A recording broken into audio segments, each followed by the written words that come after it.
As I dragged the last box into my new home on Maple Grove Lane, she was already marching up my driveway, her platinum blonde hair stacked high, oversized sunglasses perched like a crown, clutching a clipboard like a scepter.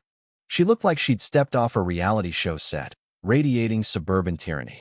"That trailer can't stay here," she barked, pointing at my U-Haul as if it had personally offended her. "This is a deed-restricted community. HOA rules." "Hold up," I interrupted, wiping sweat from my forehead. "I've been here less than an hour. Let me unpack before you start reciting bylaws." Her jaw dropped like I'd thrown a punch. "I'm Mrs.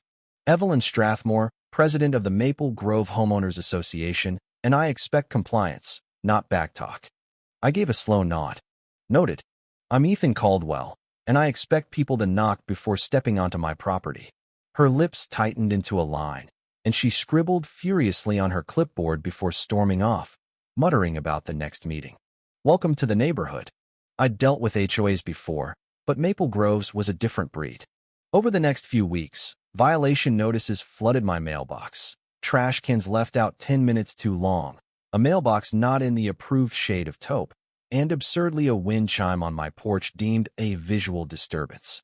Each notice bore Evelyn's florid signature. She was the type who thrived on power, wielding rules like a club because her life lacked anything better. But she didn't know I wasn't just some guy settling into her domain.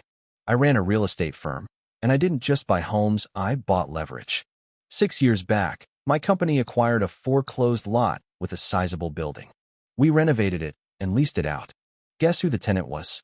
The Maple Grove HOA, operating out of my clubhouse, the same place where Evelyn held her petty tribunals, hanging banners about community pride, while fining residents into oblivion. They'd signed the lease under a desperate former president, and Evelyn clearly hadn't bothered with the fine print. I held that ace up my sleeve. When the 7th violation notice arrived, this one about my non-compliant patio chairs, I decided it was time to play my hand. I showed up early to the next HOA meeting in my clubhouse, wearing a crisp button-down, a folder tucked under my arm. Evelyn was inside, rearranging chairs like she was staging a royal court. She spotted me and sneered. "This meeting's for homeowners and board members only." I grinned. "Good thing I'm both." Her eyes narrowed. "You're not on the board." I strode to the front. "No, but I own this building. That makes me your landlord." The room fell silent. Evelyn's hand froze on her clipboard. I slapped the lease agreement on the table. "Signed 6 years ago. Payments are still on time, thanks for that.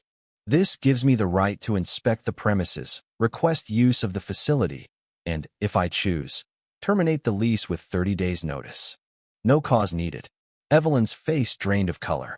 I leaned closer. "You want to keep using my building for your little fiefdom? Stop harassing me over my mailbox color." The board members stared at the lease like it was a live wire. Evelyn's jaw clenched, but she stayed silent for the rest of the meeting.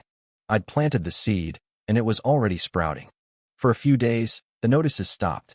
My wind chime swayed peacefully, and trash day passed without incident. Then I noticed my mailbox tilting, bolts loosened just enough to look careless. 2 days later, a notice was taped to my door. "Unstable mailbox. Safety hazard. $150 fine." I laughed not because it was funny, but because it was pathetic. Evelyn had resorted to sabotage, sneaking out at night to manufacture violations. I installed 2 discrete cameras, one on the driveway, one on the mailbox, and waited. A week later, at 3:18 a.m., my phone pinged. "Motion detected." The footage showed a hooded figure with a flashlight and wrench, tampering with my mailbox. The hood slipped back, revealing Evelyn's face as she yanked off the mailbox top, stuffed it in a bag, and slipped away. By morning, another notice. "Missing mailbox. Emergency violation. HOA will replace at homeowner's expense. $300. I snapped a photo of the note and added it to my evidence folder. Then I filed a police report. Mailbox tampering is a federal offense, and I had high-definition proof. I dropped off a copy at the station with a time-stamped still and the violation notice. The officer raised an eyebrow. "She's the HOA president?" "Yup," I said. "Bold move." He grinned. "Postal inspector's gonna have a field day." That evening, I attended the HOA's quarterly open forum. The clubhouse was packed with residents, most worn down by Evelyn's reign. She strutted in late, acting like she owned the place. I stood in the back, biding my time. She droned on about landscaping budgets, then slipped in a mailbox compliance initiative with a proposed $500 fine for non-regulation boxes. I stepped forward. Before we vote, I've got something to share. I set up a small projector. Security footage. My property. Last Thursday, the screen lit up with Evelyn, wrench in hand, dismantling my mailbox. Gasps echoed. Is that Evelyn? Someone whispered. I faced the board. This is with the police and the postal inspector. Mailbox tampering's a felony. Evelyn's eyes darted to the exit, but she didn't move. Residents were already snapping photos of the screen. The meeting dissolved in chaos, adjourned by a shaken board member. The next morning, a sheriff's cruiser parked outside Evelyn's house for over an hour.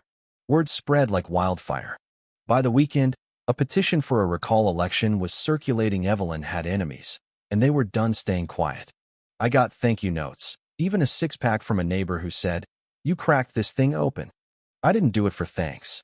I did it because bullies like Evelyn thrive on fear, and I wasn't afraid. But the rot went deeper. Digging through HOA records with a retired mechanic named Frank, I found a pattern. Fines issued without evidence. Checks made out to individuals, not the HOA. Over 6 years, $20,000 had vanished into personal accounts. I took it to my friend Laura, an assistant DA. She pored over the evidence, eyes narrowing. This could be embezzlement. A week later, subpoenas hit 6 board members. Margaret Tate, Evelyn's right hand, was arrested at her insurance job.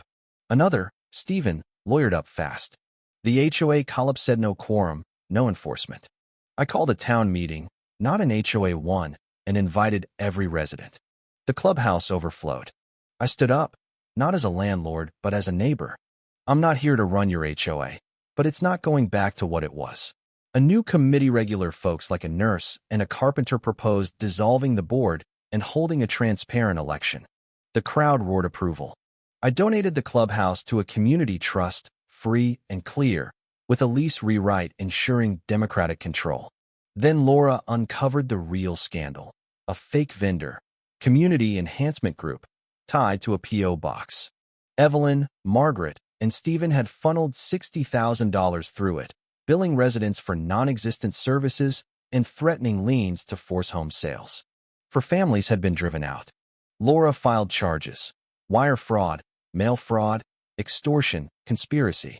The news ran a segment, Power and Greed, the fall of Maple Grove's HOA, showing Evelyn in cuffs.